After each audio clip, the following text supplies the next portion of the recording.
सर्वांना नमस्कार. Arjun Mayuri love स्टोरीचे 214 episode यापूर्वीच अपलोड केलेले आहेत. कृपया ते सर्व एपिसोड ऐकण्यासाठी आपल्या चॅनलला भेट द्यावी. आता अर्जुन मयुरी घरी आले आणि सचिन गाडी पार्क करत होता आणि अर्जुनराव कुलूप उघडत होते, तर अंधारात त्यांना कुलूप उघडत नव्हतं. मयुरी कंटाळली होती आशूला खांद्यावर घेऊन आणि ती म्हणाली, अहो उघडा ना लवकर कुलूप, इतका वेळ असतो का कुठं? आणि अर्जुनराव सहज म्हणाले, अगं आता अंधारात होल सापडत नाही, त्याला मी काय करू? आणि आता मयुरी म्हणाली, चावट कुठले, काहीही बोलतात. अर्जुन म्हणाला, आता यात काय चावटपणा केला मी मयू? तुलाच आता सवय झाली आहे माझ्या प्रत्येक सहज शब्दात सुद्धा चावटपणा शोधायची.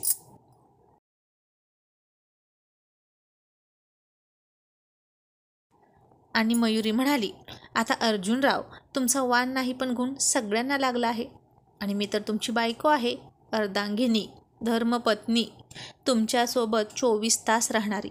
मग तुमचा गुण मला लागणार नाही असं होईल का? आणि अर्जुन तरीही त्या अंधारातच तिला जवळ घेऊन म्हणाला, वाग बायको, नादच खुळा, अशी पाहिजे बायको, एकदम फटाकडी. तू खरंच सुधारलीस की काय? जर असं झालं ना तर खूप मजा येईल बघ संसार करायला, नाहीतर तुझं आपलं साजूक तुपासारखं काम असतं. तुझ्यामुळे मी आपला घाबरून घाबरून बोलत असतो घरात, माझी खूप गळचेपी होते ग.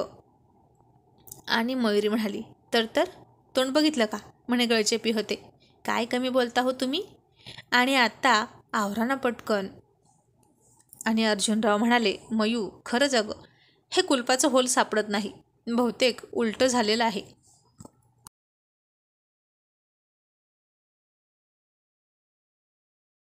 आणि पुन्हा हळूच म्हणाले, पण ते होल मात्र मला बरोबर सापडतं बरं का अंधारात, असं चावटपणा करत म्हणाले.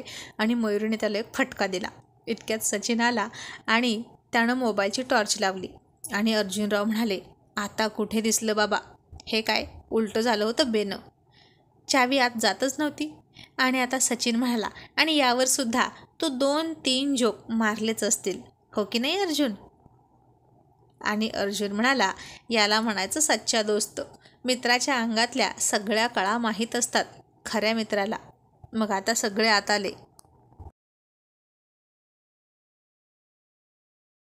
आणि आपल्या आपल्या बेडरूममध्ये गेले.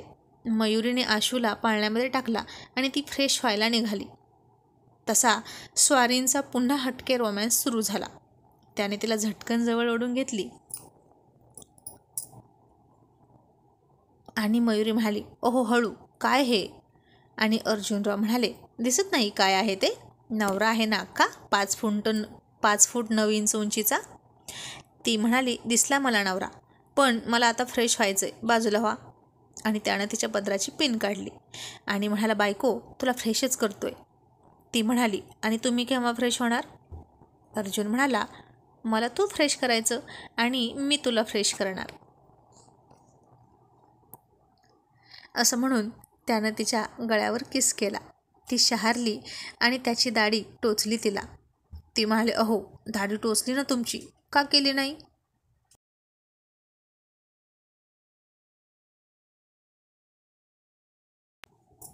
आणि अर्जुन म्हणाला, हो का, खरंच की काय, बघू बरं पुन्हा एकदा. असं म्हणून त्यानं पुन्हा एकदा तिला दाढी टोचवली. आता तिला त्याच्या दाढीचे खुंट खूप जोरात टोचले आणि ती खूप हसली आणि म्हणाली, अर्जुनराव काय आहे, असं मुद्दाम नाही हा करायचं. आणि मग अर्जुनराव म्हणाले, सॉरी ग मयू, असं मुद्दाम नाही करायचं, हे मला माहीतच नाही. मग आता कसं मुद्दाम करायचं हे सांग. असं म्हणून त्यानं तिच्या एका गालावर पुन्हा दाढी घासली, पुन्हा दुसऱ्या गालावर दाढी घासली आणि आता तिचे दोन्ही गोरे गोरे गोबरे गाल त्याने लाले लाल करून टाकले दाढी घासून घासून.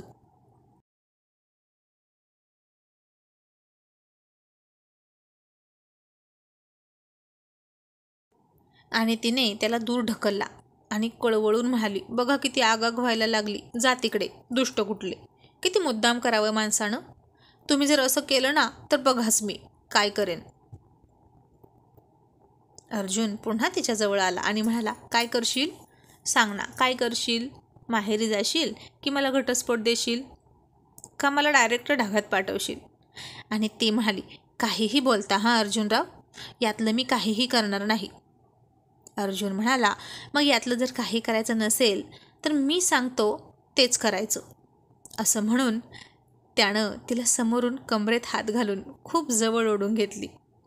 आणि आता त्याचं आणि तिचं शरीर कमरेच्या खाली खूप जवळ चिकटलं होतं. तशी तिच्या अंगात एक कळ निघाली आणि ती खूप लाजायला लागली.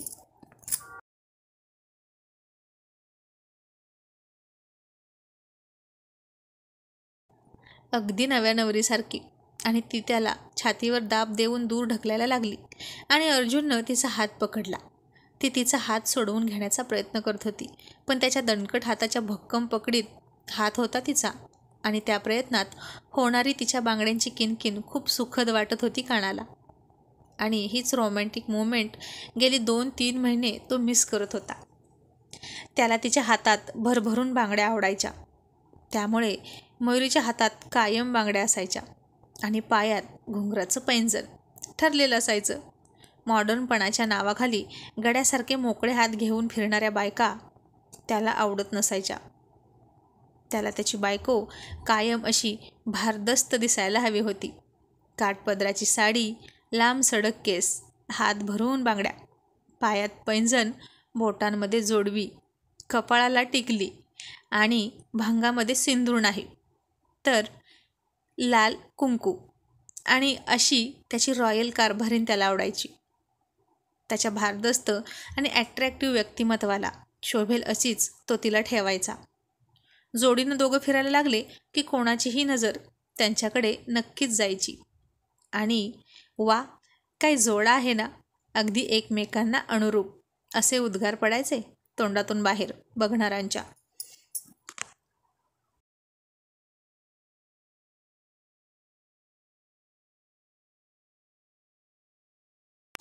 आणि आता अर्जुन तिच्या लाजून झुकलेल्या डोळ्यात डोळे घालून रोखून तिच्याकडे बघत होता. ती म्हणाली, अहो हात दुखतोय ना आणि बांगडी फुटेल ना, इतकं घट्ट पकडताय का? अर्जुन म्हणाला, आज काय तू सगळा नाजूकपणा करायचं ठरवला आहेस का? दाढी टोचते, बांगडी फुटेल, हात दुखतोय, मग मी काही करायचं की नाही मयू?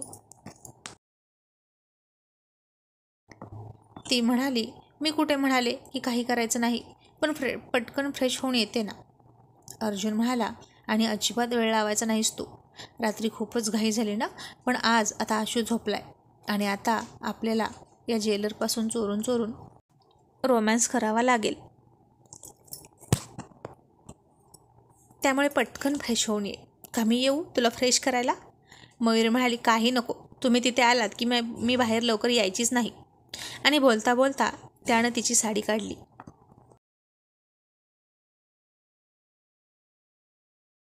आणि बेडवर फेकली आणि म्हणाला, पटकन ये, वाट बघतोय. आणि ती फ्रेश व्हायला गेली आणि येताना गाऊन घालून आली आणि तो आशूकडे बघत बसला होता. ती म्हणाली, उठला होता का काय तो? नाही ग, उठला नव्हता, पण मीच आपला आणखीन झोका देत होतो. खबरदारी घेतलेली बरी ना, नाहीतर त्याला सुगावा लागला की लगेच उठेल. खूपच चाणाक्ष आहे बेनं. त्याला असाच हलवत हलवत झोपवत ठेवूया आणि त्याच्यापासून लपून त्याला फसवून रोमॅन्स करूया.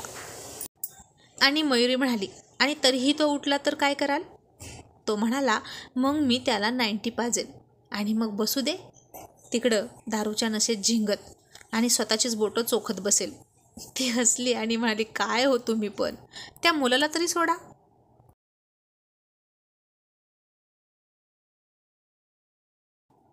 अर्जुन हसून म्हणाला, पण का गं मयू, कसं वाटतं ना गं, आपण दोघांनी मिळून निर्माण केलेली एक सुंदर कलाकृती या जगात आली. कसं भारी वाटतं ना ते फिलिंग आईबाप होण्याचं. आणि मयुरी म्हणाली, पण बघा ना, कोमल किती वाट बघते ना बाळाची, पण तिला का होत नसेल हो? अर्जुन म्हणाला, मला वाटतं ती जमीनच पडीक आहे, म्हणून कितीही पाणी पडलं, कितीही पाऊस बरसला तरीसुद्धा पीक येतच नाही. आणि माझी जमीन बघ कशी कसदार आहे. एकदा विचार काय केला, नांगरणी केली, बेनं टाकलं, पाणी दिलं आणि लगेच पीक घेऊन सुद्धा टाकलं. मयुरी म्हणाली, अहो असं बोलतात का? तिला काय वाटेल?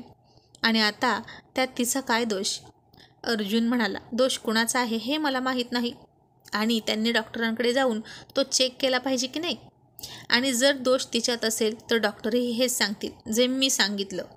पण आता तूच मला विचारलं की नाही की बाळ का होत नाही तिला, म्हणून मी माझी आपली शंका सांगितली, पण थोडी वेगळ्या पद्धतीनं सांगितली बरं का.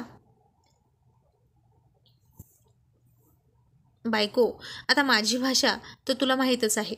माझी भाषा आपली रांगडी असते, अलंकारिक शब्दांनी सजलेली, नटलेली, अगदी फुलांनी बहरलेल्या फांदीसारखी.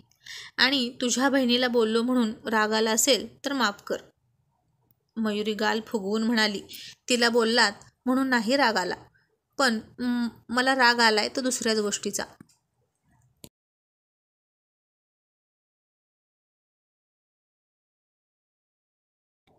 तो म्हणाला, कोणत्या ग? आता तिला हॉटेलमधला तो किस्सा सांगायचा होता. ती त्याच्यापासून काहीच लपवून ठेवत नव्हती, पण कसं सांगू हेही कळत नव्हतं तिला. तिला तर वाटलं की त्याला काहीच माहीत नाही. आणि ती म्हणाली, मघाशी हॉटेलमध्ये ना काय झालं माहीत आहे का तुम्हाला? अर्जुन म्हणाला, काय झालं? नाही माहीत मला. चांगली तर झाली पार्टी. आपण सर्वांनी किती एन्जॉय केला, हो ना? आणि सगळेजण खुश होते. आणि मग मयुरी म्हणाली, ती मुलं येऊन बसली होती ना समोर आपल्या, जेव्हा तुम्हाला फोन आला होता मुंबईवरून अमितचा, तेव्हा मी तुमच्याकडे बघत होते आणि त्यातल्या एका मुलानं मला असं म्हणून ती शांत झाली. आणि अर्जुन म्हणाला, थांब, मी तुझं वाक्य पूर्ण करतो. त्यानं तुला डोळा मारला असंच ना? ती म्हणाली, म्हणजे तुम्हाला माहीत होतं? तो म्हणाला, नाही ग, मला नव्हतं माहीत. आता तू बोललीस तेव्हा समजलं. आणि त्यात काय एवढं, तू आवडली असशील त्याला म्हणून लाईन मारत होता आणि पुन्हा माझा प्रतिस्पर्धी बनण्याचा प्रयत्न करत होता बहुतेक तो. मयुरी आश्चर्यानं म्हणाली, तुम्हाला खरंच काही नाही सिरियस वाटत यात? अर्जुन म्हणाला, आता तू जर बिनलग्नाची असतीस तर तुला कटवण्यासाठी त्यानं डोळा मारला असं मी म्हणालो असतो. आणि डोळा मारणं हे काही चुकीचं नाही ग, तो एक डोळ्याचा व्यायाम असतो. हे बघ असा, असं म्हणून अर्जुनरावांनी तिला आणखीन एकदा दिलखेचक असा डोळा मारला.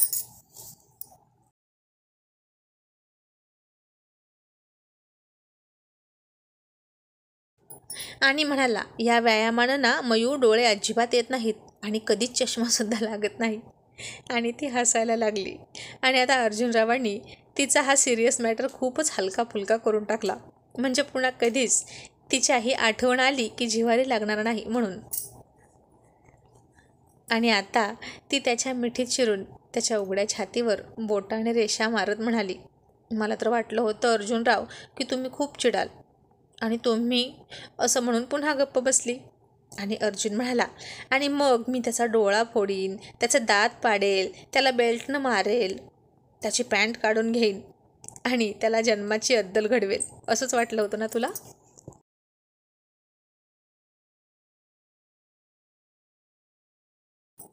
ती हसली आणि म्हणाली, हो, असंच वाटलं होतं मला.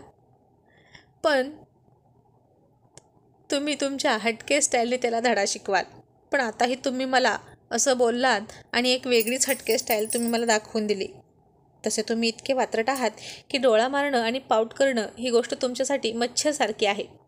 पण तुमच्या बायकोला असं कोणीतरी करतं म्हणजे तुम्हाला राग येईल आणि हा विषय तुमच्या प्रतिष्ठेचा असेल असं मला वाटलं होतं. पण तुम्ही तर सगळं उलटंच केलं. तुम्ही नक्की कसे आहात ना हेच मला कळत नाही. आणि अर्जुनराव म्हणाले, मयुराणी, अर्जुनला समजून घेण्यासाठी एक नाही 7 जन्म घ्यायचे आणि माझीच बायको व्हायचं. मग शेवटच्या जन्मात तुला मी समजू शकेल. ती त्याला मिठी मारत म्हणाली, अर्जुनराव, 7 नाही तर 70 जन्म मला तुमचीच बायको व्हायचं आहे. आणि तो म्हणाला, नको बाबा, मला सुद्धा व्हरायटी पाहिजे की. प्रत्येक जन्मात अशी सोज्वळ आणि लाजाळूच झाड असलेली बायको घेऊन काय करू? आत्ताच्या आपल्या सेकंड इनिंगमध्ये तरी तू तुझा हा लाजाळूपणा जरा कमी कर ना. माझी अर्धी एनर्जी तुझी लाज दूर करण्यातच जाते आणि मी सुद्धा माझ्यामध्ये खूप चेंजेस करणार आहे. ती म्हणाली, म्हणजे नक्की काय करणार? तो म्हणाला, बघ, आता निसर्गानेच आपल्याला आईबाबा बनवलं आहे की नाही, मग आपण सुद्धा बदल स्वीकारला पाहिजे. आता मी पुन्हा दररोज वॉकिंगला जाणार, दररोज व्यायाम करणार आणि आता त्यासाठी लवकर झोपलं पाहिजे, रात्रीचं जागून चालणार नाही आणि जागरण करून गोंधळसुद्धा घालायचा नाही. ती म्हणाली, मग मीही माझं लाजोळपणा आता कमी करते, असं म्हणून तिने त्याच्या तोंडात तोंड घातलं आणि डीप किस करू लागली त्याला. आणि आता तिच्या या वागण्यानं तो मनातून सुखावला.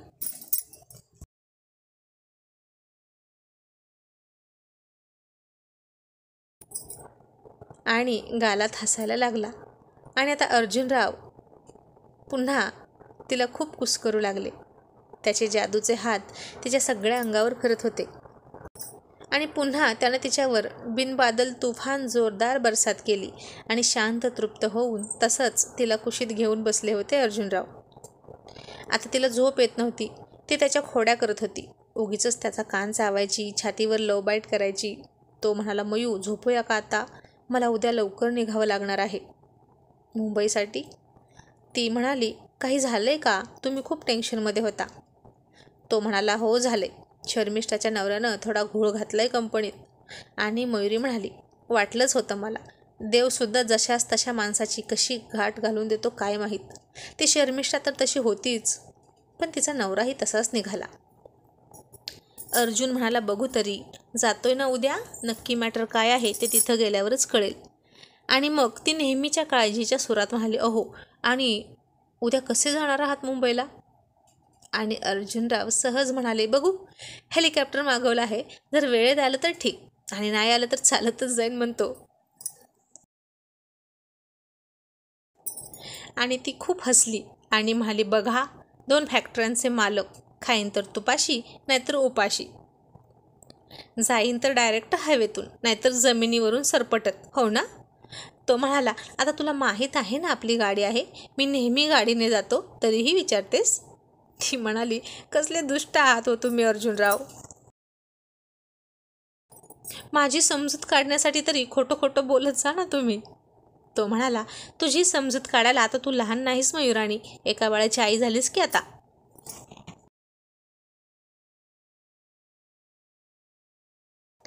आणि तिने नाक डोळे मुरडले आणि त्याच्याकडे पाठ करून झोपली आणि म्हणाली, जा तिकडे.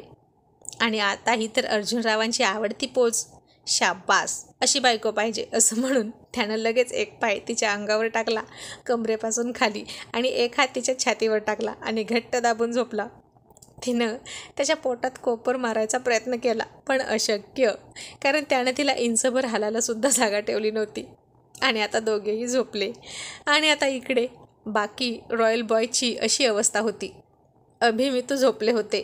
सचिन आणि लतासुद्धा झोपले होते, कारण आता त्यांना जागून ओव्हरटाईम करायची गरज नव्हती, कारण त्यांना त्यांच्या कामाचा बोनस लवकरच मिळणार होता. आणि राहुल मात्र बाळासाठी हातपाय खोडतच होता. आणि मेघा चैतन्याला म्हणाली, तुम्ही सांगणार होता घरी गेल्यावर की नक्की ते प्रकरण काय होतं तुमच्या कॉलेजमधलं? आधी मला ते सांगा आणि मगच जवळ या, कळलं? चैतन्य म्हणाला, मग ऐक, अगं त्या प्रयोगशाळेमध्ये जास्त फी घेतली होती ना आमची, त्यामुळे आम्ही प्रयोगशाळेतल्या वस्तू तर फोडायचोच, पण मी आगाऊपणा करायचो. माझं समोरच्याला कितीही त्रास दिला तरी समाधान लवकर होत नाही ना, म्हणून सगळ्यात जास्त मी आगाऊपणा करायचो. मग मी लवकर प्रयोगशाळेत जायचो आणि त्या बाटल्यांमधलं ॲसिड आणि केमिकल बेसिनमध्ये ओतून द्यायचो आणि त्याच्यामध्ये गाणं म्हणत होतो. आता गाणं म्हणायचं म्हणजे ही काय भानगड? तिला माहीत नव्हती. मेघा म्हणाली, म्हणजे गाणं म्हणत होतो म्हणजे काय करत होता? आणि चैतन्याने लाजून तिच्यासमोर हाताची करंगळी वर केली. आणि आता मेघा, शी, किती घाणेरडे आहात हो तुम्ही, असं म्हणून खूप खूप हसायला लागली. आणि आता चैतन्यानं तिला जवळ घेतली आणि म्हणाला, आता तरी झालं ना तुझं समाधान? किती रुसली होती जगं. ती लाजून आणखीन हसून म्हणाली, आणि मग त्याच्यासाठी काय म्हणता, असं म्हणून तिनं हाताची 2 बोटं वर केली. चैतन्य म्हणाला, ब्रेक डान्स. तशी मेघा आणखीन हसली आणि म्हणाली, आणि ही असली हटके आणि भन्नाट नावं कोणी शोधली?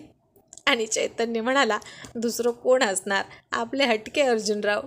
आणि भाड्यात सगळ्यांना देखत म्हणायचा, ए चला रे गाणं म्हणायला, ब्रेक डान्स करायला. आणि आम्ही मात्र हसायचो, पण कोणाला काही कळायचंच नाही. आणि कधीकधी काही हौशी मुली म्हणायच्या, अर्जुन, आम्ही येणार तुझ्यासोबत गाणं म्हणायला आणि डान्स करायला. आणि मग तर आम्ही आणखीनच खूप मोठ्याने हसायचो आणि त्या मुली कावऱ्या बावऱ्या व्हायच्या. आणि आता तशीच मेघासुद्धा मोठ्यानं हसत होती.